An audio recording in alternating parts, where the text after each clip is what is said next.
Touchdown Tampa Bay, you're listening to the Pewtercast.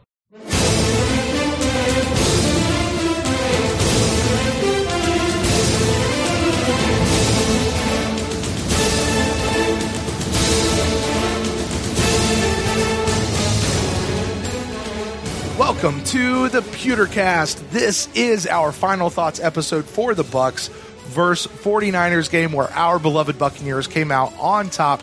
Pretty complete win, 27-9, something like that. I am Brent Allen, your host, joined as always by my friend Ren, pixelated Daxed. Ren, how's it going over there, buddy?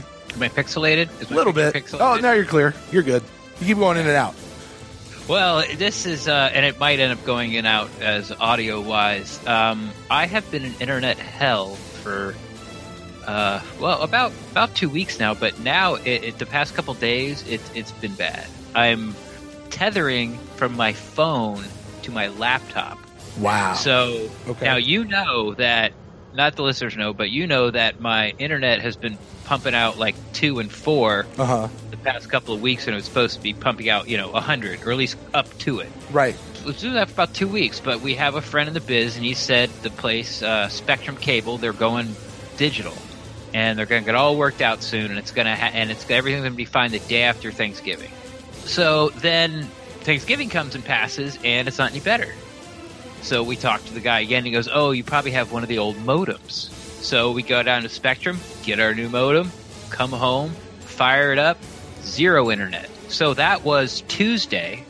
And then they're like, "Well, we'll have somebody come out and look at it." I'm like, "When?" And he goes, Thursday. And I go, "Okay, well, you know what you're going to do. You have to do something for me." So we talked, and, well, Cheryl and I have also been talking about getting new phones. So we go, and we're going to Metro because it's like they got these really great phones, and they're going to drop from $175 to $86. Wow. So then we get the phones home, do all the transfer data, all the pictures and stuff. I'm thinking to myself, I'm like, all right, how am I going to do this podcast tonight? Like, how am I going to do it? I don't have internet at home. Right. Okay. So I come home, and we're setting up the phones. Well, guess what? The phones don't hook up to the network. They're not hooking up to T-Mobile's network. Like, I can't get online. Like, I can't get Google.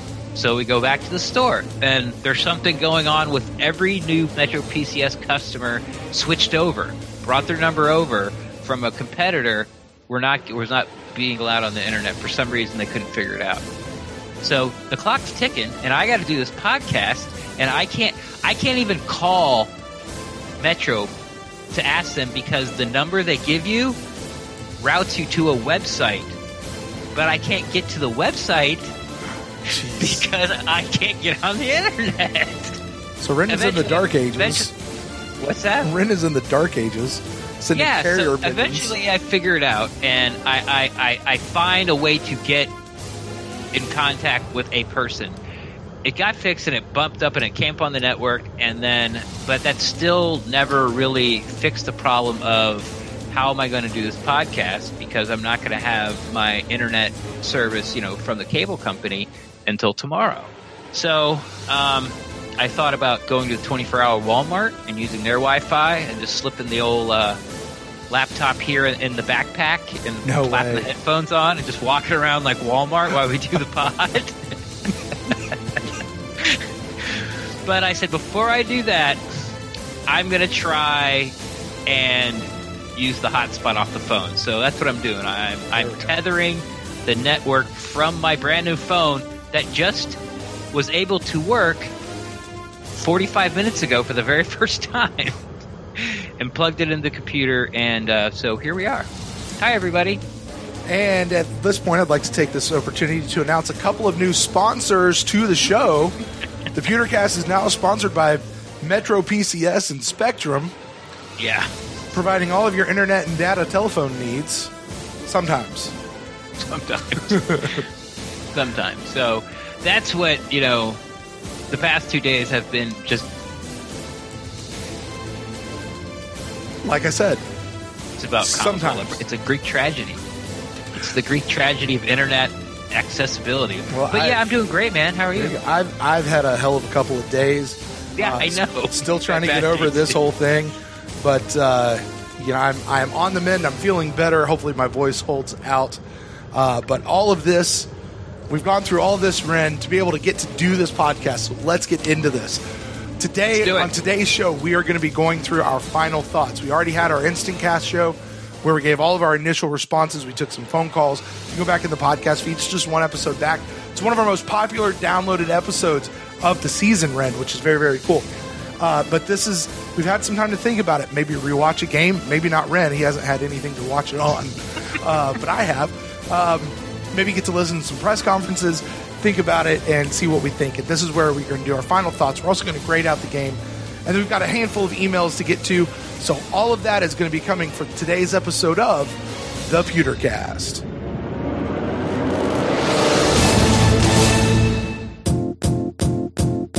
It might seem crazy what I'm about to say. Sunshine, she's here. You can take a break. I'm a hot air balloon that could go to space. With the air, like I don't care, baby, by the way. Because I'm happy. Clap along if you feel like a room without a roof. Because I'm happy. Clap along if you feel like happiness is the truth. You're listening to the Pewtercast. This is our final thoughts episode for the Bucs versus 49ers. Now, Ren, we've had a couple of days to think about it. We've had a couple of days to sit on this game. And so now I ask you the question, my friend. What are your final thoughts about this Bucs versus 49ers game? It's easy to say it was the most dominating performance. It's encouraging, but I do understand how banged up they were, with offensive weapons, not their offensive line, but their offensive weapons. So I would feel very cautious about heaping praise on the defense. The offense did what they're supposed to do. The 49ers have a pretty good defense, middle of the pack defense, and they move the ball. And I thought they're at some points maybe a little overly cautious with the ball, but I don't blame them for being a little gun shy. Once again, I thought, Jameis had his best game, obviously, of the year. 0 turnovers was big for him. So I liked everything about the game. It was hard not to be honest. I thought I liked the game plan, especially in the second half when they came out at halftime and Duffner's basically like, we're doubling Kittle and we're not going to let him catch another ball. And that worked until... You mean they made an adjustment? Yeah, they made an adjustment. And that worked until we were so far ahead they started to go in the soft zone and they were dumping the ball to Kittle, for 7 yards, 7 yards, 7 yards. Right. But then the clock became their enemy and Mullins had to take some chances and we ended up getting 2 picks when, the clock started, like I said, he had to get in the end zone quicker than, throwing the ball, 5, 6, 7, 8 yards down the field at a time. So, yeah, just an impressive game by the Buccaneers. It was fun to see. It was. It was. And it was a fun game to actually watch back again. For listeners of this show, you guys will know that in previous episodes I've said, listen, I didn't watch the game back a second time because honestly, I just didn't want to. I didn't want to watch that crap fest all over again. I already watched it once. I didn't need to see it again. To the people who feel obligated to go back and do it again, or they just still enjoy doing it, God bless you, because I couldn't do it. This was not that case. I loved getting go. I've watched this game 3 times now. Watched it once live and then twice on replay. And it just kind of got better every time I watched it. A couple of things that I noticed. This defense really does seem to have stepped up. Like they quite play a better bit. at home. Do what? They play better at home. They do. But even in the last 2 weeks, I did go back and watch the Giants game one more time just to kind of see, because that's when we sort of started talking about the defense sort of turning a corner. Right. And they do seem to have stepped up. Now, I will say this. I still don't trust them. Oh, no. I need to see more out of them, right? Yeah. Like before I sit back and I kind of say, hey, our defense is doing pretty good. Our defense is before I start peeping on praise, I need to see that more consistent over the next couple of games. You know, I still want our offense to be 1 or 2 scores ahead at all times. I don't trust them to hold on to the lead, as I've said all season. Right? Yeah. It's just that they've looked competent. They haven't looked so lost. Like, sure, you can make excuses because of the 49ers and the weapons and the Redskins and the way they had to get the ball quickly because of their offensive line. And those were both very low scoring and, for their offense. It's in good games for our defense, but you can make, excuses for that. The Giants game, who does, have some weapons and really don't score a lot of points, scored a lot of points on us. So I can see the people like, what do you mean talking about the defense? But in those 3 weeks, you could see it that everyone was on the same page at least. Yeah. No one was lost. It seemed like there was a plan for what they were doing. They were very successful in New York, but they had an idea. Like, everyone knew where they were supposed to be at least. Right. And when Carlton Davis went down and Ryan Smith came in, well, first of all, I think when Ryan Smith has been pressed into service this year, he's done very well with what he's been given. And to what you're saying there, he looked like he knew what he was doing. I didn't feel like we missed much of a beat between Carlton Davis and Ryan Smith. Now, I think I would still take Carlton Davis over Ryan Smith in head-to-head competition between the two. I think it might be an interesting conversation of, would you take at this point Ryan Smith over Brent Grimes? Like, if you could put Ryan Smith and Carlton Davis, would you rather have that, or would you rather have Brent Grimes and Carlton Davis? I don't know. I really can't remember Grimes giving up a lot this year. Like, they're not throwing at him. You know what I mean? So if they put Ryan Smith out there, they probably start throwing that half of the field. That's just the way I feel. I don't think Brent has played terrible at cornerback. It's just when they run to his side, it's extremely disappointing, the effort you see most weeks. Then that's where the argument could come in, about saying that, hey, Ryan Smith might be a better option right now for the Buccaneers opposite, Carlton Davis. But like I said, I don't think coverage-wise that Grimes has had a bad year. It's just his lack of wanting to tackle anybody. He hasn't made any plays this year, though. Well, if and I don't want to say any. He may have made 1 or 2, but he certainly has not made a large number of plays this year. So, and you might be right. That might just be a matter of circumstance of, because, look, if you look down the line and you see Brent Grimes on this side and you see a rookie over there, you're probably throwing at the rookie, right? Yeah. That certainly makes sense. So, but I'm interested to see Ryan Smith a little bit more going forward. Hopefully he doesn't get the Keith Tandy treatment. Which is that he comes in, he plays well, and then he gets benched, and he never finds his way back to the field, right? Well, he needs 4 more picks before he gets a Tandy treatment. How many of those have to go pick 6 too? 2 of them? Tandy didn't have any pick 6s. He didn't have any pick 6s? Oh, that's Conti. Conti had them that year. That's the secret. Oh, okay. That's the secret, is he has to get of these next 4 interceptions he's getting in the next handful of games, he has to bring 1 back to the house, or he's going to get benched and kicked off the team the next year. He'll go to Atlanta. So now Greg Allman, I don't know if you saw this or not, Ren, with your much to do today, but he had an article that came out today talking about how much the defense has improved under Duffner, and he runs the numbers. Have you seen it? No, oddly enough. Yeah, it's worth going to look. I'd recommend everybody go check it out. He wrote it. It's at the athletic.com, I guess maybe is the website. But it's I'm not going to rehash it here. Actually, we probably should have had him as a guest just to talk about that article. Maybe we'll do that next week. But the defense, just pure numbers wise, if you just look statistically, like Greg Allman builds a very good case of how much this defense has improved under Mark Duffner in the time that Duffner's been around. Now, I'll be honest, because I'm thinking back to the last, what's it been now? 7 games since Duffner's been around. I don't know. Yeah, it's a healthy chunk of them. Yeah.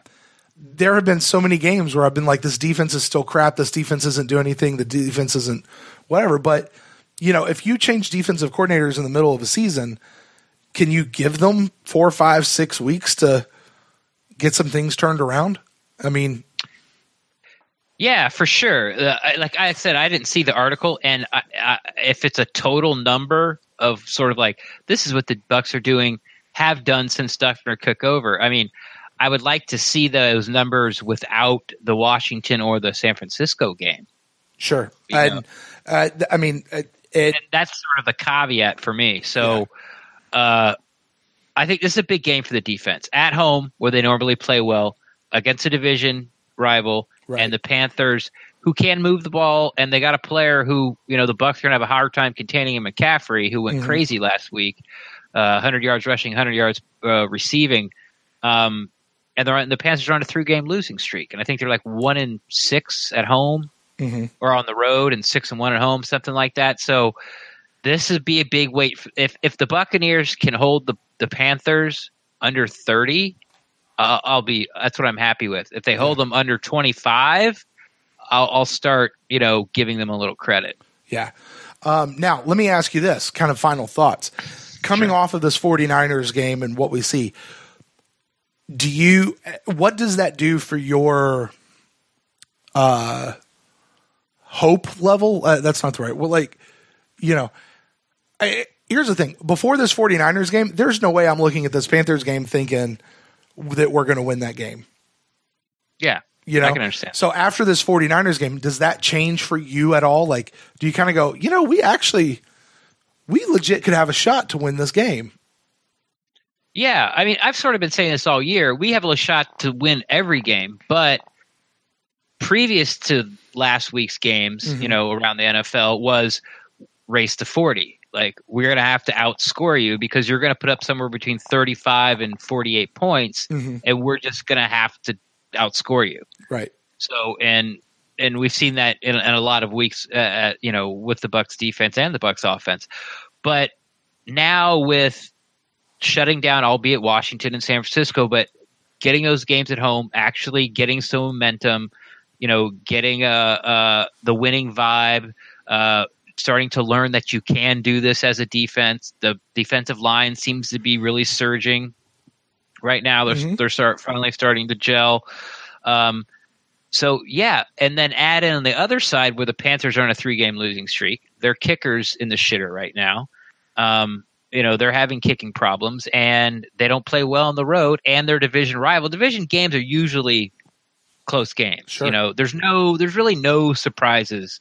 So the Bucs should be prepared for the Panthers. So, yeah, I mean, I would have said the Bucs could have won the game even if we lost to San Francisco. But like I said, we're going to have to outscore them. But now, I can see us actually winning like a 28-24 game. Right. It should be interesting. And, oh, by the way, the Buccaneers as an organization are doing everything they can to fill that stadium so that it's not nearly as empty. Shout out to all my fellow season ticket holders. We'll see you at the game. Come on out. It should be very interesting. All right, as far as this game, though, we're not talking about the Panthers really so much in this game as much as we are the 49ers. Vita Vea, let's talk about him a little bit more. Yeah. We said on the Instant Cast, it's been said time and time again throughout the course of this week, he had the game of his career so far. Very young career, albeit.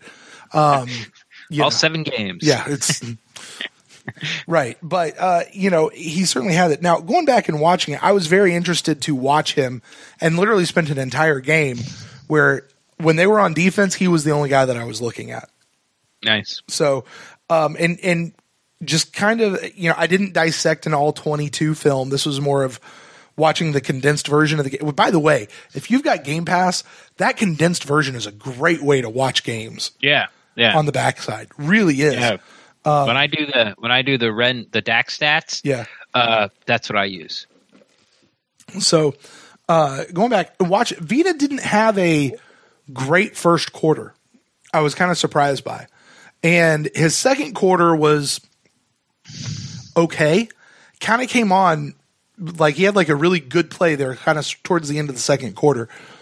But then he had a really, really good second half. I mean, he was coming off blocks. He got a sack, I think, and he was just in everything. So there really seemed to be this one play, and I wish I could remember the details of it, but there was one play towards the end of the second quarter that Vita, it seemed to be like the turning point for him.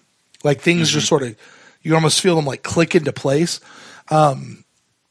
So definitely looking forward to seeing more come out of him, especially since we don't have Mitch Unrein. Like Vita was kind of supposed to be that guy like behind, I think it was Bo Allen, right? And then Mitch Unrein was going to be behind Gerald, I think was the plan. Yeah, he was, maybe as a versa. rookie, and he was assuming he'd be healthy week one. Yeah. He was supposed to be sort of the fourth man in that defensive tackle rotation, right? Starting the year, right. McCoy, Allen, Unrein, and Vea, right? So, but without that extra thing, I'm very excited to see more of what Vita's going to do. It should be good. But speaking about the defensive line, man, let's talk about Carl Nassib for a minute. Sure. Holy cow, that guy's a beast. Like he is just one of these like what's that term Light calls, like these glue guys? Like he's just sort of a blue collar worker. Like he just goes out, puts his head down, and he makes plays. He gets in the backfield. He does, he disrupts things. And I thought Vin Curry actually had a pretty decent game, but Carl Nassib, man, he's got some stuff, man. He's got some real good stuff that I like watching. He brings the juice. There you go. That's the phrase. He brings the juice. Yeah, you always hear he's a high motor guy. But something that not a lot of people. Well, maybe if you watch Hard Knocks, you understand that he's also a very smart guy. I mean, it's really hard to get into Penn State. I know maybe athletic scholarship and all that kind of stuff, but he wasn't a big recruit, right? Coming out of high school. So he's a real smart guy, and he kind of reminds me of like the defensive side of Adam Humphries. It's like okay, what's the play? What am I supposed to do? Where do I have to be? And he does it, and he does it at a high speed, and he does it, and he's eventually going to get to the spot where he's supposed to be. Mm. So yeah, he's not going to miss an assignment for run gaps. He's not going to, crash the end. He's not going to do what he's not supposed to do, I guess. Mm-hmm. So he's consistent. And with that high motor, you're eventually going to wear the guy across from you out if you have the conditioning. And, and he knows how to, he was a second round pick, man. It's a really nice find. You kind of wonder what Cleveland was thinking when you see this guy play for us, or is it that our defensive line isn't nearly as good as we thought it was? Right. You know what I mean? It's like this guy couldn't be one of the 8 guys that Cleveland kept, but he's like our second best defensive lineman, maybe third best defensive lineman. Right. So yeah. Nassib's been nothing but impressive. So that's Nassib. All right, that's the defensive line. Let's jump over and talk about the offensive line for a little bit. Specifically, dun dun dun dun. Let's talk about a guy that made his NFL debut on Sunday. Finally got activated, Mr. Alex Kappa. Yeah, they dressed my boy. There you go. And not only dressed him, they played him. Yeah, they dressed my boy. They played him, and they played him like they did that stupid rotation thing, Well, I mean, let's face it, the first play he was in there, it did not go well. Oh, I counted, by the way, just so you know, because that was the other side. I spent one game watching Vita, and the other half of that game I was watching the offensive line as a whole, but specifically Kappa, and I counted the number of bad plays he had over the course of the number of plays. And the 6th place he was in. No, well, it was 13. Okay. He was in for 13 plays, and 6 of them he didn't do so great on. He really didn't. I know for a lot of people saying, "Oh, let's put Kappa in there. Kappa can't be as bad as Beninock. Kappa's got it. Let's give him a shot. Let's do whatever." a little less than half, he was either on his butt, he was losing his block, he was out there not doing anything. You know, he was being Caleb Benenoch. He was being a rookie. Caleb Benenoch as yes. Benna can't block. Benna not block. Benna. Right. I can't block. Right. You need something for that. But I mean, you know, Alex Kappa though, it was good to see him. I liked seeing him. He certainly is not. I don't want to say he's not ready. I'd like to see what he could do with some more game experience under his belt, though. But I can see after just what we saw in that one game, why he may not have beat out Caleb Benenoch just yet. Right. Yeah, and that's what we've been saying. We're not in practice. We can't actually see that. Right. You know, how they're doing. So I just still hope he gets his chances. Sure. He needs his reps. Game reps, right? I want him to get some game reps. And even though, you know, like you said, it was bad 6 of the 13, even if you can say that it was worse than Benenoch, you know, it's not that much worse. It's really not. And I feel like with Benenoch, we see the sample size long enough where it's just not going to get any better this year. Right. That's what you got. With with Alex, he might get better like from series to series. Like the jump might be that great, you know? Sure. It's like you get in there and you're like, oh, wow, okay. This isn't like practice. They are fast. Oh, wow, okay. They are strong. Oh, wow, okay. They hit hard with their club moves. Okay. So you were hoping that he can learn quickly and then sort of find his stride and at least hold his own. But because, you know, it's not really that much worse with Benenoch in there. And his, like I said, he's had plenty of time to prove that, to show everybody that he can't do it. Yeah, I agree. And that's the thing I think that really separates the two is their potential upside. We know Benenoch's hit his ceiling. Let's face it.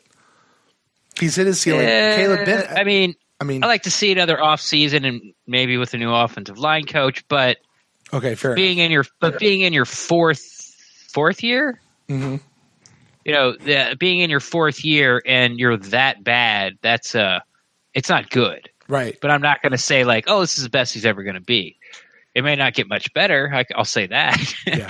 but yeah, I'm not ready to throw in the towel on Caleb Benenoch's career. I'm ready to throw in the towel on Caleb Benenoch as a Buccaneer.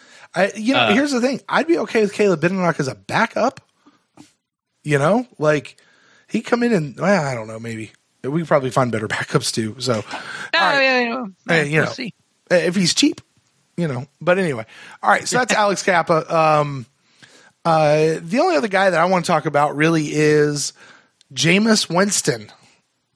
Getting heard of this guy? Yeah, he's been around for a while though, Ren. You might not. He's kind of flown under the radar a little bit.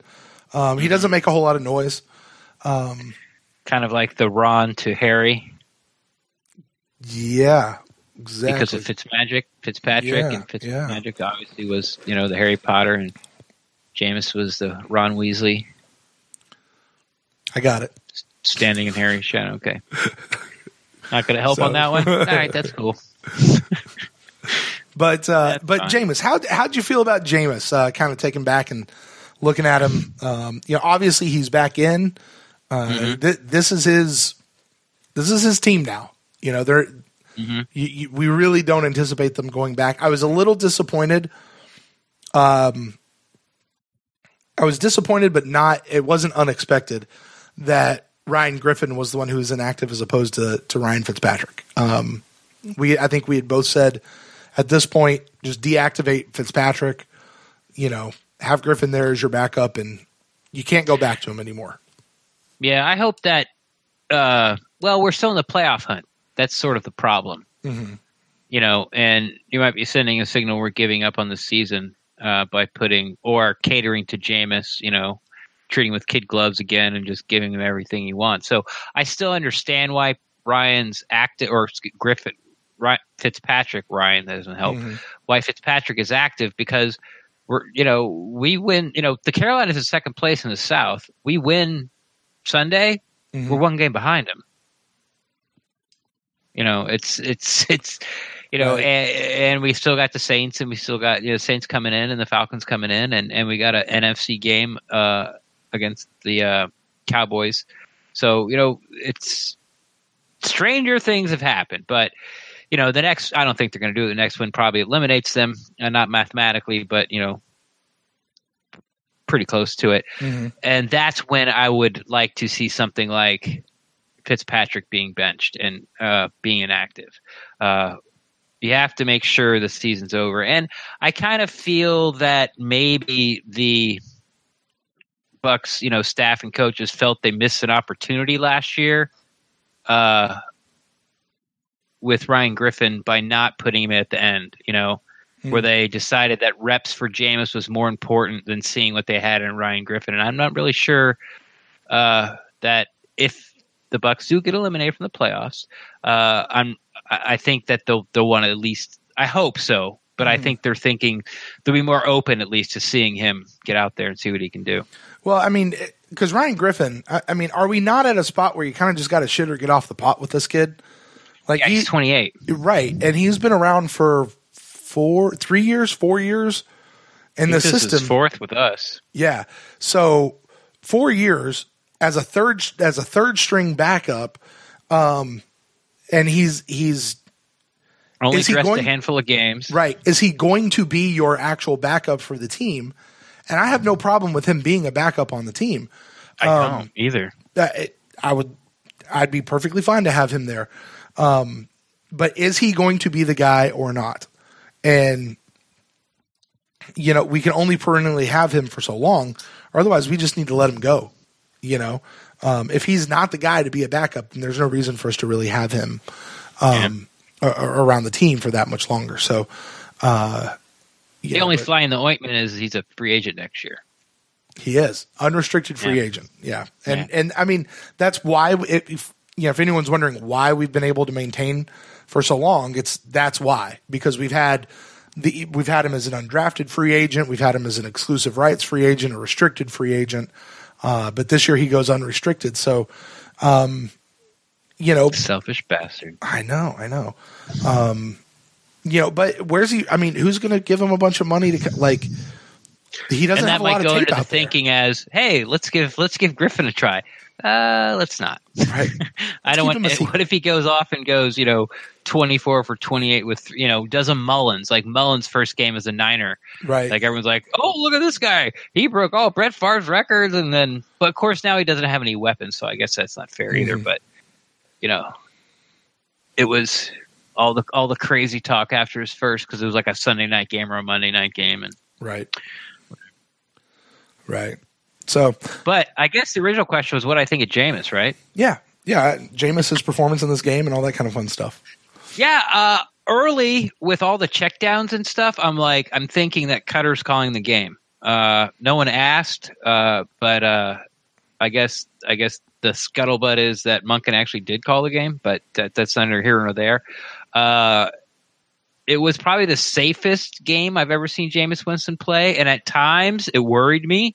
Not worried me as him as a quarterback or as a person, but as winning the game. I'm like, okay, like we should probably put some points up soon, because San Francisco's going to eventually, probably. So, at halftime you're kind of like, what was it? 10-9? No, 10-6. 6, yeah. 10-6. The game was not secured at that point, for sure.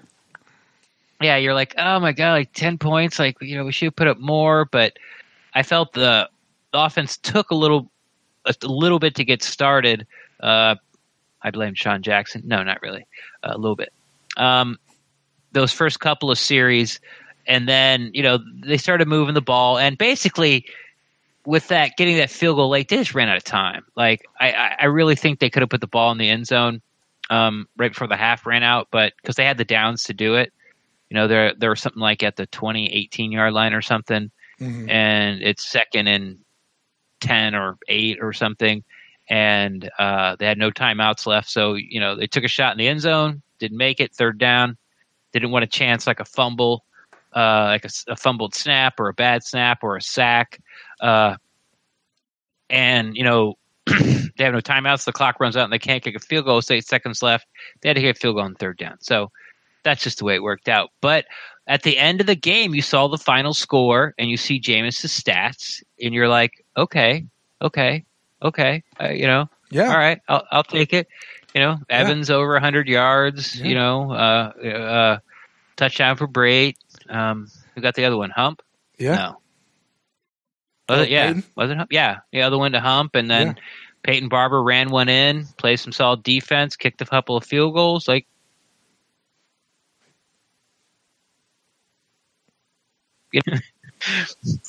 for most teams anyway. So yeah, he was careful with the ball. He was decisive when he decided that he was not going to force the throw. He usually just tuck it and got what he could. Yeah. Or when he was like, it was the offensive line broke down, instead of trying to like dodge everybody and keep looking downfield, like trying to dodge 4 guys that are trying to kill you while you're looking 20 yards downfield with the ball over your head. Instead of doing that, he's like, okay, let me find a crease, a spot, and he'd take off and get only 1 or 2 yards, but it's better than an incompletion, way better than an interception, and obviously way better than, minus 8 yards, minus 12 yards by taking the sack. So I thought his decision-making in this game was probably the best I've ever seen. I'm not saying it's the best game he's played overall, but as far as like deciding, doing the smart play from beginning to end was probably his best game. I 100% agree. Across the board. I don't know that I can add too much to that, so I won't try. I'm excited. I'm excited for Jameis. This is the maturing Jameis that we want to see, and now he's got a little bugaboo off his shoulders, which is great. That's got to feel good. Bugaboo, as in he settled the lawsuit. Exactly, that lawsuit. Yeah. Now there is another bugaboo, and I know Bucs media has. Like social media has been all in an uproar talking about this quite a bit. We talked about it. I talked about it at least a little bit on the Instant Cast with Deshaun Jackson and that whole deal. And you mentioned just a second ago, you kind of blame him a little bit. I'm going to double down. I'm doubling down for me. And if you feel different, that's cool. But for me, I'm done with Deshaun Jackson for whatever reason, whoever's fault it is, whether it's Jameis, it's Deshaun, some combination between the two, which is actually probably more the case. It's just plain to see that it's not working. Like at this point, for whatever it is, he's just not working on this team. And there's no reason to beleaguer it anymore. Just let it go. I'd rather keep Adam Humphries anyway, because we talked about that. It's going to be, Deshaun Jackson, they've structured it in such a way they can let him go and they don't have any cap hit. But, by the way, we also have Adam Humphries, who's going out as a unrestricted free agent this coming year as well. I'd rather see us bring Adam Humphries back, and we'll get him probably for a lot cheaper than we would another Deshaun Jackson type deal. So, imagine going forward. Are you okay with a wide receiver room that looks like Mike Evans,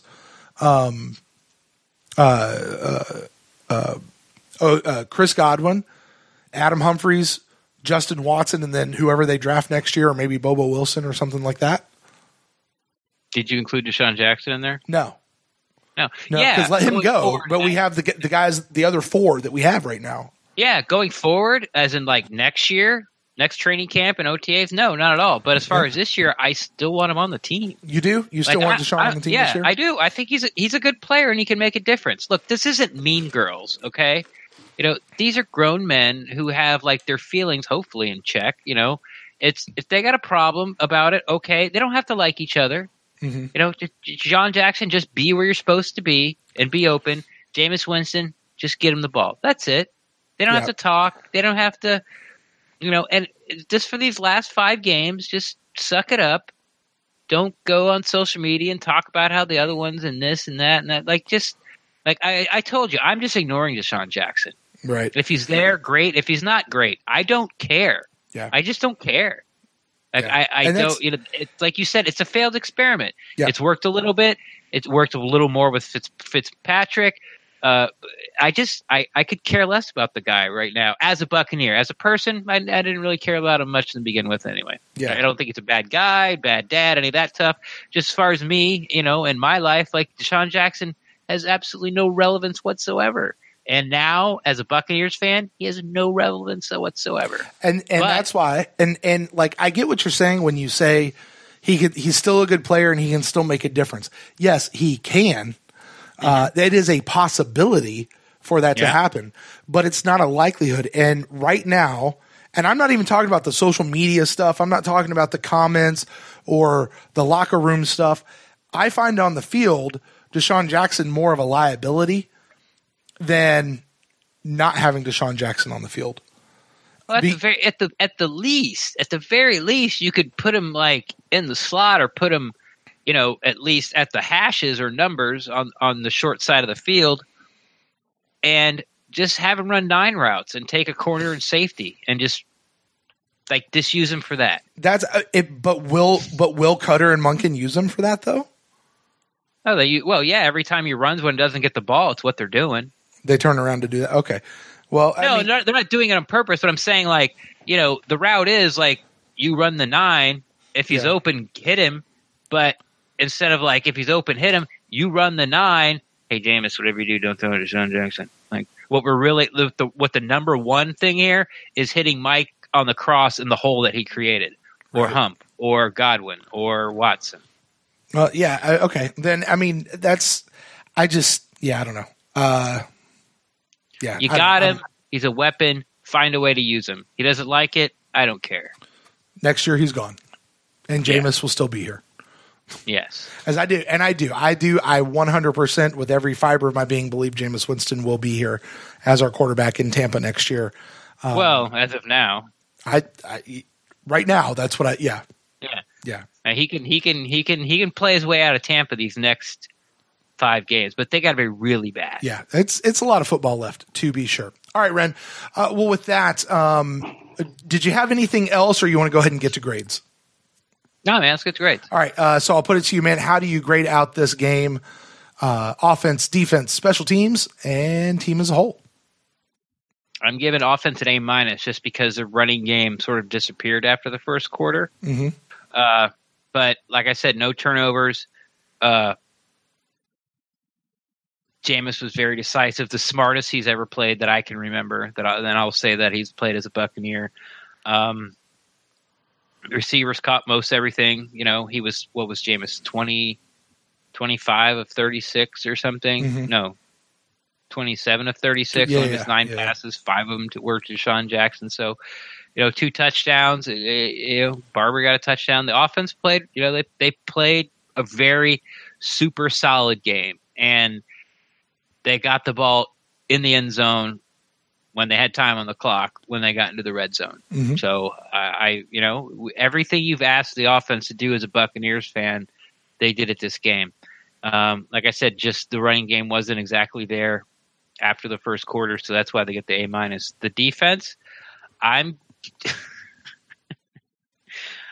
giving them a B. I would give them a C+, B- because because of how bad San Francisco was depleted of weapons, but those 2 turnovers, man.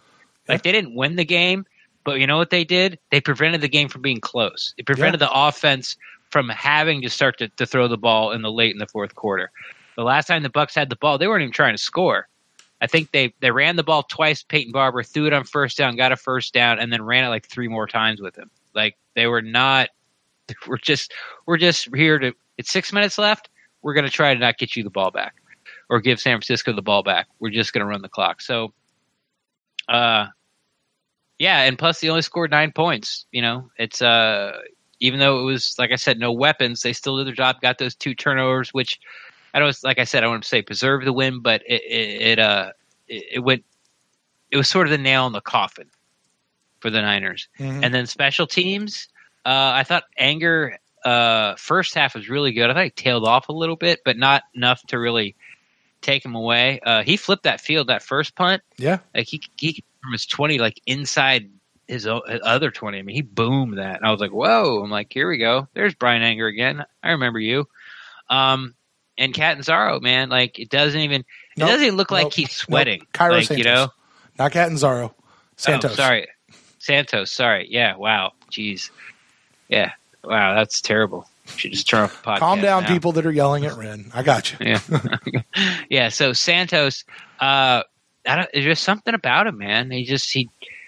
Yeah. The Buccaneers curse. Like, I don't know if it's because he's, foreign and doesn't really understand what's going on all the time. That's a cheap shot.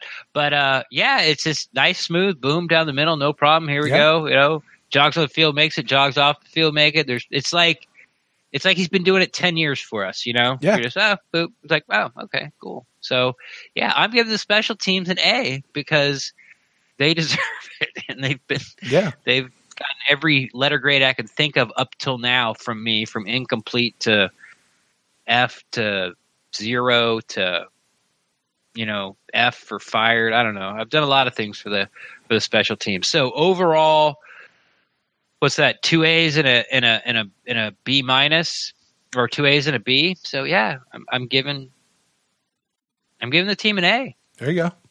Yeah. There you go. Just nice, well-rounded, balanced football game. Yeah, I'm pretty close to you. I always remind people my grading system is C means you do what we expect you to do. B means you impressed me. A means you really, really impressed me. D means you didn't do what I wanted you to do, and F means you just suck. So for me, the offense gets a B plus. Okay. They didn't wow me. There was nothing that was like flashy and that was what, but they felt consistent. They were better than what I needed them to be, like than what I just full on expected. They were consistent up and down the field.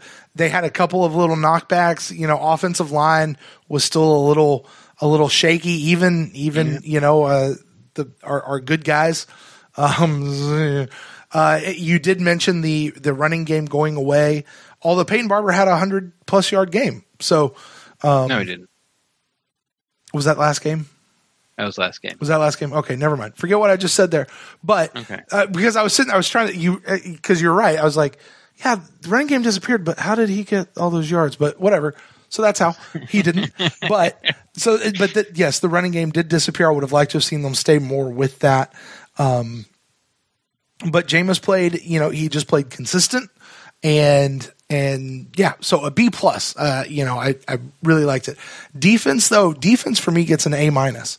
The pressures that they were putting on Mullen all game long on that defensive line, was impressive. There's a lot of stuff that didn't show up on the stat sheet that those guys were doing. When you go back and watch the game, there's a lot of stuff that was happening back there with Mullen, with his pressures and his hurry ups and even some of the hits that they put on him, that weren't necessarily sacks, right? It was just pretty impressive. So, as you mentioned, ultimately the defense held this team under 10 points. They held them to 9 points. Yeah. Like that's when you talk about this defense and what we have seen out of this defense and how many points they've been giving up all year long. That's impressive. Like that is impressive. Even if it's like the worst team in the league, which it was, still parity being what it is, that's very impressive. So I give them an A minus. Special teams, I give them a B plus. They did exactly what I expected them to do, but as you mentioned, I thought Brian Anger did really well. I thought Ryan Smith did well, kind of gunning some stuff out there. But Cairo Santos, I mean, my God, what's so impressive about that is how the kicks are just right down the middle. You were talking about it. It's not like they're in between the sticks. They are right 50-50 split in the sticks. And so very, very impressive. To me, overall, then that gives the team a grade of a B plus. So very close to what you said. This game did not – again, there was nothing flashy about this game. But it was a good game. It was a dominating game. It was all of those we're pieces. Better than you. Yeah. We're going to prove it, and we're not going to take any chances to do it. Yeah. We're just going to methodically – listen, here's a stat we didn't talk about. I don't mean to really cut you off here, but the Bucs had the ball, besides the kneel down at the end of the game, they had the ball 4 times in the second half. They scored on the first 2 drives, 2 touchdowns. The third one, they weren't trying to score. And then, the third one they were. The fourth one, they weren't trying to score. Then they had the kneel down. Kneel down in the count was like 1-2 plays. Yeah. So they only had the ball 4 times in the second half. They had the ball 4 times in the first quarter. Yeah. So really the offense was really extremely efficient in that second half. And they were impressed. Like they're just like, all right, we're just going to move the ball down here slowly and score on you. And they did it like back to back. Yeah. And it was like I said, it was good to see. There you go. All right, friends. Well, this is the part of the show where we turn it back on you. What did you think of our grades? You can let us know by shooting us an email to thepewtercast@gmail.com. Find us on Twitter or on Facebook @thepewtercast. We'd love to interact with you there. Speaking of interacting, Ren, you and I were going to take a break, but when we come back on the other side of this break, we've got a couple of emails from our fellow fans. We're going to get to those coming up right here next on the Pewtercast.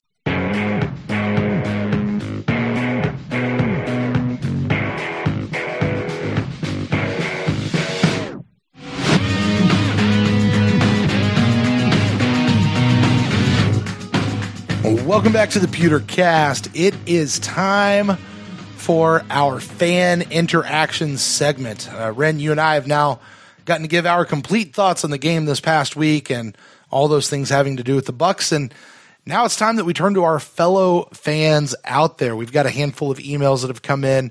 This is also normally the part of the show where we take a look at our iTunes reviews, but we don't have any new ones this week, so we won't belabor that point. However, if you would like to leave us an iTunes review, we would love to be able to read that on a future episode of the Pewtercast. So all you got to do is go over to iTunes, leave us a little rating, leave us a review. We always prefer the 5-star kind, but we'll read whatever you send us, and we'll see that, and we'll love to just read that on a future episode. And if you don't listen to us on iTunes, that's totally cool. Just go over to iTunes anyway, because you probably have an account, and if you don't, go make one up, and you can leave us a rate and review, and we'll appreciate it. That just helps get the word out about the shows. People are looking to find podcasts about the Tampa Bay Buccaneers and gets us up in those search engines. So with that, Ren, our first email comes into us from our good buddy, Chris. All right. Chris says, probably has my favorite opening to any email that we ever get. Hey, Pewter guys. Oh, yeah, we're the Pewter guys. I like that. He said, Brent, I won't trademark it, so go ahead and use it in some merchandise. I like it. The Pewter guys. He said, I was close to getting tickets to the game, but I couldn't get Monday off of work, so instead I had to drive 13 hours back to Virginia. You know what, Chris? That's a whole lot better than 31 hours back to Alaska. Is that how long it takes to drive? I don't know. To Alaska? Yeah, I don't know. I just inverted the numbers that he said. So I guess it's where you start from. Yeah, I'm not sure. Well, I mean, from here, from Tampa. So he was in Tampa. I do know Chris was in Tampa. Aha! Yeah. History becomes clearer. Yes. So, but he says, hey, a Bucs win. It's been a while since we've been able to celebrate on a Monday. Also, I haven't celebrated a defensive turnover in 8 weeks? In all seriousness, the defense is hopefully ridding the stink of Mike Smith. How about Vea? He looks sharp. And correct me if I'm wrong, which Brent will, but wasn't Vea on the field during that goal line stand? Yes, he was. So that was a big, Ren, we never really talked about that goal line stand at all. Either between today's episode or the instant cast. That's 2 for him this year. What do you mean? That's 2 goal line stands for the Buccaneers defense this year. When was the other one? Remind me. Against the Browns. Oh, yeah. Yeah. And hey, listen, I mean, this wasn't just a goal line. This was 3 times, right? Yeah. I mean, the Browns went to 4th down, but, but the thing about the San Francisco one, which made it even sweeter, was they called it a touchdown and then took it away and then couldn't get it in and had to kick it from the 1-foot line. Yeah. So, yeah. He says, he continues, he says, now look, Ren may have changed my mind about Cutter. Aha! This team plays and respects him so they don't give up like they've given up on Lovey, Shiano, or Raheem. I personally like Cutter, and I think he's a good coach, but I hate the fact that he's slow to adapt to changes. That is one thing about Cutter. He is very slow. Yeah, to make his changes. Before I saw Kappa play Sunday, I would have been like, yeah, slow to change. And then you see Kappa play, and you're like, oh, okay, well, maybe you're right. But normally, yeah, that's one of the things. One of the two things that bother me about Cutter is, one, he's slow to change, like when he refused. Well, I don't want to say refused, but everyone and their grandmother knew that last year Peyton Barber was a better back over Doug Martin. Right. And he just wouldn't make the change. I don't really. I mean, Mike Smith. I mean, he honestly he fired Mike Smith a lot later than this, but it was really a week too late. Yeah, true. And then I guess like you could also say getting his rookies in were slow to change. Like like O.J. Howard and Chris Gonda were like non-existent the first half of last year. Yeah. And Ronald Jones is now healthy and still can't dress, and it's like, come on, man. It's like you're dressing Dare, and you're not dressing Ronald Jones. Like, Ronald Jones can return kicks, like, kickoffs. Just I don't. But yeah, he doesn't trust rookies, and he's sort of slow to make a change. But I think that it can also be a good attribute as well, as like not losing patience with somebody. The problem is we haven't sort of seen the turnaround that patience, his patience has never been rewarded, it seems. It's always like, everyone's like, make the change. He's like, hang on. And then that, player sort of comes out of this funk and gets back to where they were, or even better than they were before. And it's like, oh, okay, well, that was smart. It's just, so it's always been seen as a negative, but I think it can be a good thing too. But yeah, slow to change. It's a thing. It sticks in my craw. No, not gonna help me that one. Craw, not craw. There you go. Yeah, thank you. I was waiting for you to say it so I could say, the other side. Anyway, he goes on. He says, it's kind of like saying a day late and a dollar short. Usually it's how the Bucs have been losing as of late. But even if the Bucs go 7-9 or maybe even 8-8, the Glazers might have to consider keeping Dirk and sticking to the plan. I'll be honest, I like the way that you put it in the last final thoughts. The Glazers need to stick to the plan for once, and let's not blow everything up. Let's get a competent DC in the building, and that may be the case. The Glazers aren't going to fire a head coach or a GM responsible for the best franchise offense in team history. And what other coaches that like Lovey, Morris, and Schiano were never number one at anything, so you can't really compare what Dirk is doing now to what they did then. It does bring up an interesting question, Ren. We had a conversation, I think it was with Mark Cook a couple of weeks ago, about the possibility of firing Cutter in the middle of the season, promoting Todd Monken, and then what happens? What do you do with Monken at the end of the season? Like, if he had a pretty good season, are you not like obligated to keep him as the new head coach, or do you go forward? Blah blah blah. Okay, let's take that and apply that to our current situation with the defensive coordinator. All right, we mentioned in the last segment of the show, the defense has been getting better under Duffner, and let's play this out for the rest of the season. What if the defense really comes on and they start doing what they need to do, and despite injuries, despite playing a bunch of rookies and practice squad guys, the defense actually turns it on here in the last, segment of the season. Okay. Let's also suppose that they don't change the coaching staff.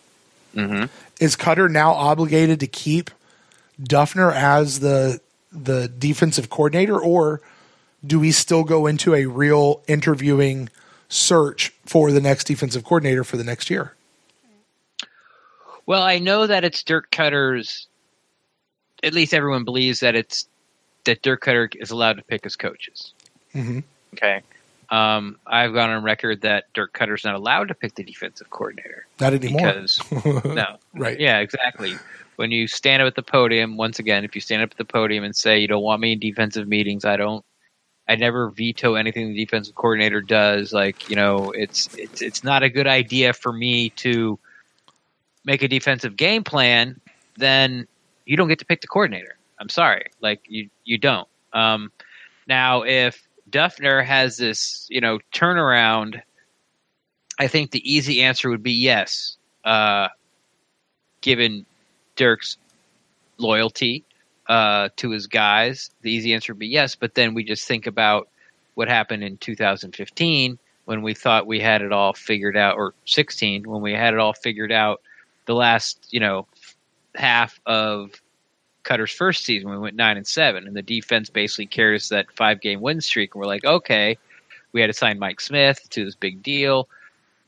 So this is how I would handle it if I was the Glazers. Of course, I'd keep Light and I would keep Cutter, and then I would. Right now, I'm doing a complete league-wide, coach, like nationwide, international-wide search for defensive coordinator. If Duffner, if the defense does a marked, turnaround where, we'll say these last 5 games they're somewhere in the top 15 defense, then Duffner gets a serious interview. But by no means do I go, hey, you turn these guys around. Let's just keep the continuity and keep it rolling, because it's not his defense. He's teaching. He's trying to fill the holes or teach or, put his minutia on Mike Smith's defense. So when we all come back next OTAs and training camp, the defense is going to be totally different. And it's going to be Duffner's defense. We have no idea if that's going to work or not. Mm-hmm.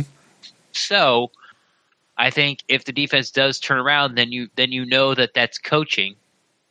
And that's something you look for, be able to teach players, and especially in a short period of time, to make it work and show improvement. That's all coaching. So I think his name would go on the list, maybe be the top of the list, be the first interview if you want, and give it serious consideration instead of just possibly, this is just an interview because we feel like we owe it to you, or along those lines.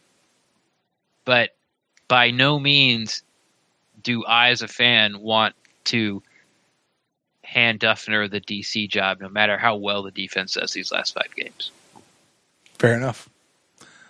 All right, well, that's it from Chris. Our next email comes into us from our friend Daquan. Daquan says, Jameson, this offense went up against a top 10 defense in total defense, and JPP led the defense and was up against a top 4 rushing team. Mm-hmm. I think that's what you've been telling us, right? Mm-hmm. Although you said they were a middle-of-the-road defense, Daquan here is saying they're a top 10 defense. Okay. In total defense. So he says, you are what your record says you are, but the 49ers is a quarterback away from the playoff team, which is, by the way, what the 49ers fan was telling me as well. Yeah. So, yes, they're a good team. Yeah, they'd be a totally different team if Jimmy G didn't go down this year. Sure. Yeah. It says, so, yes, they're a good team and a quality win on our part. Plus, it's just hard to win in the NFL. We play Carolina and the Cowboys, who are hogging the wild card spot. We need them both to lose again, but we still have a good shot. If this team gets to the playoffs, they will be sneaky dangerous. No one wants to play us because our defense at least no one wants to play us because if our defense at least tries, we can hang 40 on you and keep you under 21. Long email, but go Bucs. Yeah, I mean, I can't disagree with any of that. If his numbers are right about the 49ers offense and defense. Well, the rushing game I did look at. I'm not exactly sure where the 49ers defense is before that or where they are after they played the Bucs. But, like I've said, even earlier in this pod, the Bucs are in every game because they can hang 40 on you. Mm-hmm. They don't want to – I don't think necessarily they want to play that style of offense where they have to hang 40 on you. Right. Rather have it come organically than, hey, we got to every pass has got to be at least 12 yards downfield, and we're throwing the ball 50 times because we're down 14 points for 3 quarters. And every time we score, they score. We score, they score. That type of the Saints game. They don't want to, we were in front in that one, but point to the Giants game or the Panthers game, first Panthers game, or the Cincinnati game. So, right. Yeah, I don't. There's still 5 weeks to play. I don't want to say like the Bucs are like sneaky good. I mean, if you make the playoffs, then if we make the playoffs, we're gonna have to pull something off, and something's gonna have to turn around. And the two things that I'm sure every fan would think that would turn around to be a 5-game win streak is one of the two things. One, the turnovers go way, way, way down, and the defense, or the defense gets way, way, way better. Yeah. One of those two things has to happen for us to make the playoffs. Yeah, I was thinking about this earlier because, I think coming out of the halfway point, I said we had to go 7-1 down the back half of the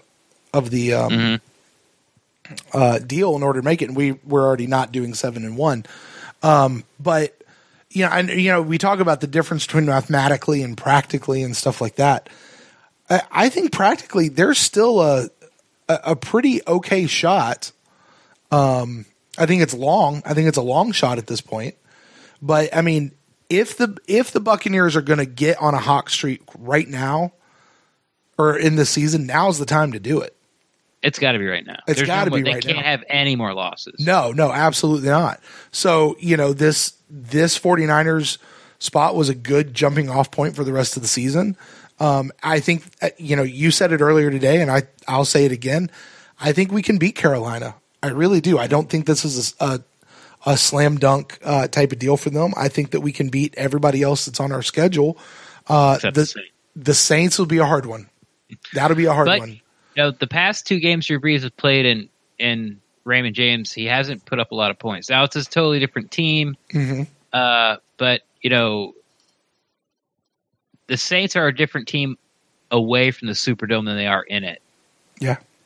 And they are, like I said, although this season they've not lost away from the Superdome yet.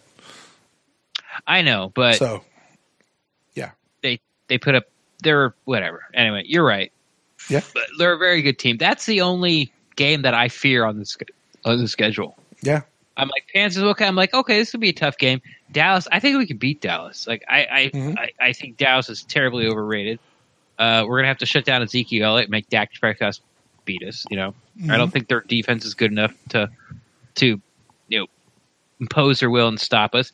The Ravens have a very good defense, but they score the least amount of points in the league, right, on average. So if you put up 24, you probably win 8 out of those 10 games, and 24 is not out of the question for this team against any defense. And then you got what? And then 3 division opponents. So yeah, it's listen, we can make, and if we we run the table at this point, we wind up 9-7. Last time we were looking down the barrel at 9-7, we had to go to what, the 5th or 6th tiebreaker to get knocked out of the playoffs. I mean, so it is still there. So it's a long shot. It is definitely a long shot, but it is possible. There's a chance. And by the way, last year, even if let's say we lose to the Saints, let's say that's our next loss, and we win everybody else, we still 8-8 at that point. I think the Titans went to the playoffs last year at 8-8, right? No, I don't know, but they probably won the division though. They didn't make it as a yeah. I don't. If you're 8-8, you got to be winning your division. That means everyone else in your division stinks. Well, I'm not sure how all that worked out. I don't follow other teams. I'm a Buccaneers fan. I don't follow other teams. Rams made it one year at 7-9. Didn't the Saints make it or the Panther? One of those two won this division. Nobody in our division had a winning record, like not too long ago. Yeah, I think you're right. Like within the last decade or so. The last decade or so. So anyway, all right, moving on. Our next email comes to us from James. James says, "Hey, Brent and Ren, it's JD from South Carolina. Just finished listening to the Instant Cast after the 49ers game and wanted to send in an email to thank Brent, especially for his warning to callers that if they're going to complain about the Bucs win and its impact on our draft position, stay the F away. I, too, have grown so tired of hearing fans complain about us winning. Both of you guys have commented accurately on the impact of winning games on a consistent basis. I enjoyed the win and will do so throughout the week. I think we can stand a decent chance against Carolina, who have now lost 3 straight. Keep bringing us the great podcast, and as always, go Bucs. Thanks, JD. Yeah, I mean, I don't get upset about it. As been podcasting and pretty much live on Buccaneers Twitter as far as my social media. I've learned not to get upset about those type of things. They just okay, I understand your point. I don't agree with it whatsoever, but I'm not going to try to talk you out of it. Basically, is what I'm saying. I will say why I want the team to win, and here's the reason why. You say you want the team to lose, and here's the reason why. I understand your logic. I just don't agree with it, and that's it. So don't let those. Don't take those tweets personally, JD. That's all I can tell you. I may be a little more outspoken about it when people want to bring that opinion. No, we're not losing for our team to lose, or we're not rooting for our team to lose. We're just not, ever. I'm not. I don't care about the draft position right now. Let's go play this season, play this game. It's not over, and let's just go. Quit being a nihilist. Stop it. But you do you. Whatever. Ren's blocked it out better than I have. It just, I don't know. And we all got our hot button issues, man. We all got our hot button issues. We do. Mine right now is people talking about the offense and how it needs to improve without talking about the defense. Well, it does need to improve. I mean, they gotta score more points, don't they? They're only on pace. 2012 Buccaneers was the highest per game average scoring team ever in the history of the Buccaneers. Mm-hmm. Right now, through 11 games, this Buccaneers defense is 2.5 points better. Okay, well, they got to get more yards, don't they? They do. They need more yards. They do. All right. They got to move the ball, right? Yeah, they got to move the ball. They got to get in the end zone more. The red zone. There you go. I would just like to take just half of those red zone turnovers away. Yeah. And I don't know. It's just when people talk about the red zone offense not being good enough this year, I'm just it's because we've thrown 47 interceptions inside the 20-yard line, and a couple of fumbles, but mostly interceptions. So the fumbles have gone down this year. Yeah, well, a lot. Jameis worked on it. Yeah, it's because they're all Jameis's. Yeah. 1, he wasn't in there a lot, right. Let's be fair. And 2, he hasn't fumbled the ball in the pocket yet. Yeah. The only time he fumbled was that scramble in New York that Mike fell in for the touchdown. There you go. All right. Our final email of the night comes into us from our buddy Alex from Daytona. Alex says, hopefully I got this in on time. I had a few questions I was hoping you guys could dive into.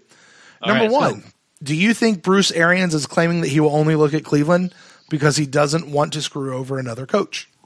Thank you. Jesus, who's this from Daytona? This is Alex.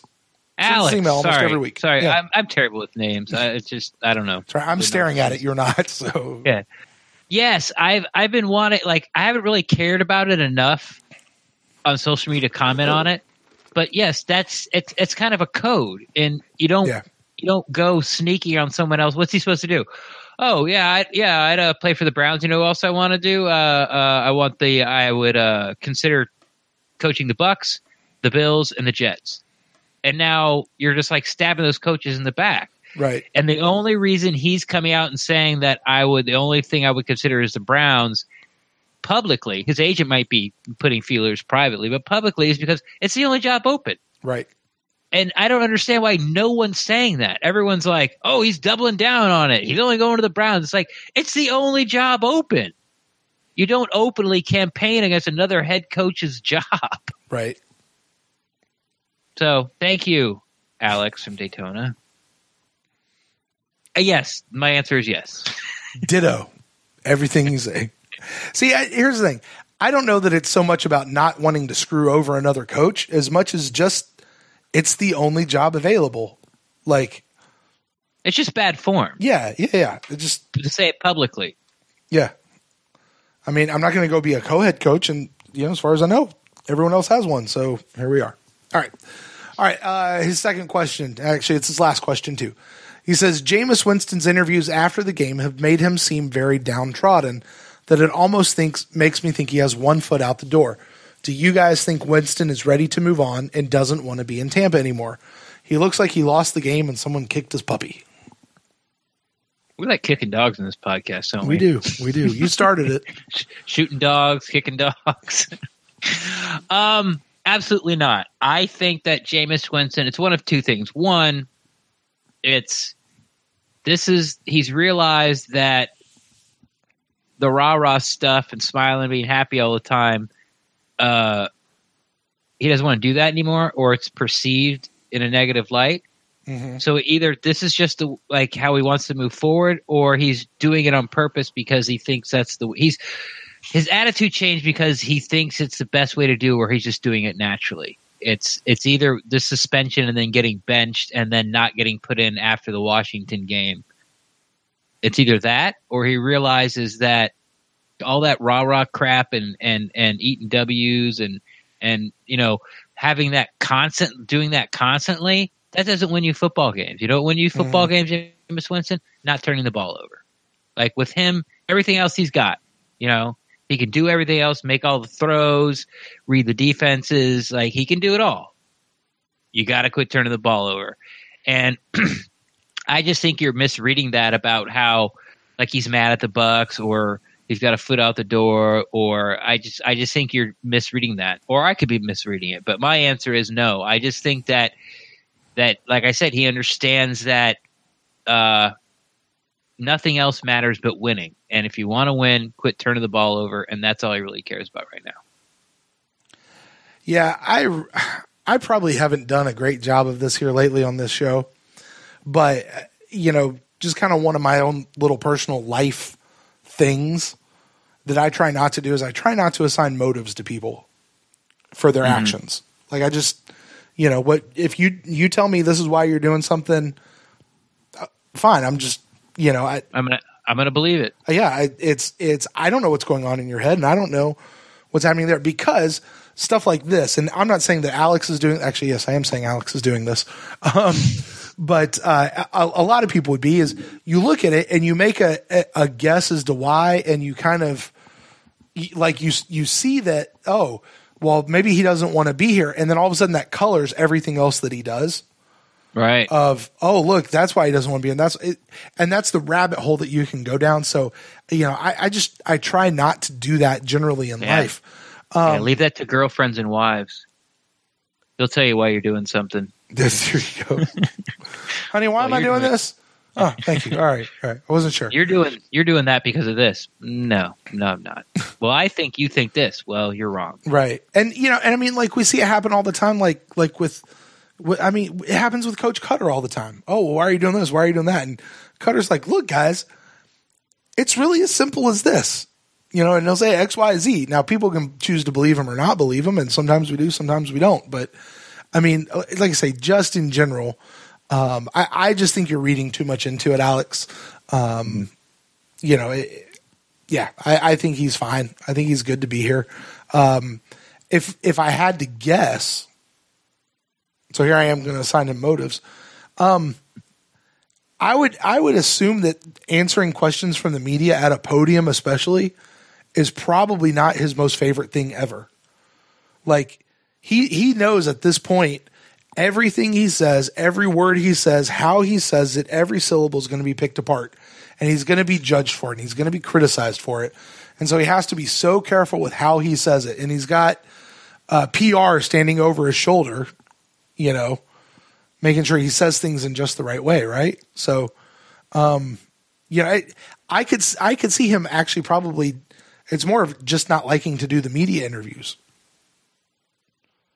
Maybe. I mean, that's a guess. I don't like that explanation at all. You don't like that? Okay. I think he's changed, or he realized. I'm not wording it correctly. I feel like I'm not getting my point across. I think that he just wants to win, and I don't know if he realizes that he doesn't have to be that rah-rah guy, or he doesn't want to be that rah-rah guy anymore, or I don't really know. It's just, but since he came back, it was different. It was different at the podium. He's been different, like after, at his locker. He was different during the weekly press conference at the podium, after game at the podium. So I thought we didn't get to do a Buck in the News show last week, but that was something that I wanted to talk about was his podium interview during the week. And it was like, he sort of dropped all those canned answers, PR stuff, trying to be a good teammate, I'm the leader through sacrifice, all that stuff. And he was just like, it wasn't like he's downtrodden. It was just like I think Trevor described it as he was pissed off. Like he seemed pissed off. I think Ira described it more as he was depressed. Yeah, and so I didn't get interesting. that. I didn't get the depressed. But I mean, like, even look at it. So between you, me, and Alex here, like looking at him, trying to see what's going on. You're saying he's more serious. He just wants to win. He doesn't have to be that thing. Alex is looking at him thinking he's downtrodden, and me, I'm looking at just going, he just doesn't like doing media interviews anymore. Exactly. So, but that's what I mean. Like to sit there and try to say it. So, that's what I would say is he just doesn't like doing the media interviews. And there's probably some truth there in the middle, except for Alex. Yeah, no, I think he's glad to be here. I think he's glad to be in any spot, and there's nothing more that Jameis Winston wants to do in his entire life than be quarterback of an NFL team or any team, like really. Right. But yeah, right. And, but I mean, get to do it in it's not really his home state. He grew up in Alabama, right. But there's no team in Alabama, and he went to college in Florida. I mean, if he could go to Philly and be the quarterback there, which was the team that he grew up loving, I mean, let's say Jameis were to get cut at the end of the season, he gets picked up by another team because he will, because he'll be the hottest guy on the free market agent at that point. Sexy hot. He's gonna go to that. He's gonna go to that next team, and he's gonna be glad to be there and happy to. I mean, thankful to play. He'll be saying the same thing. I'm just thankful to God to be able to play, play the sport, and I'm here for this team, and I'm here. Let's be go. The best quarter I can be. Best teammate I can be. Exactly. So, all right, Ren. Well, that is it for all of our emails for tonight, man. So, all right. Thank you to everybody who sent those in, and we definitely appreciate that. And I want to say thanks to everybody who is downloading the show, being a part of our little Bucs fan community over here. If you want to find out more about how you can get involved with us here at the show, head on over to patreon.com/thepewtercast. Got a brand new patron this week, Ren.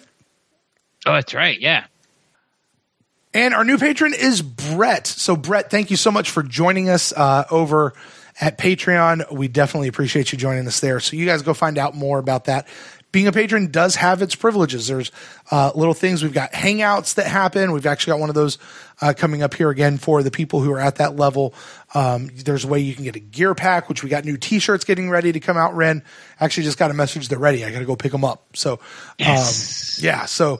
super excited for all that kind of stuff. So you guys go over there and check that out.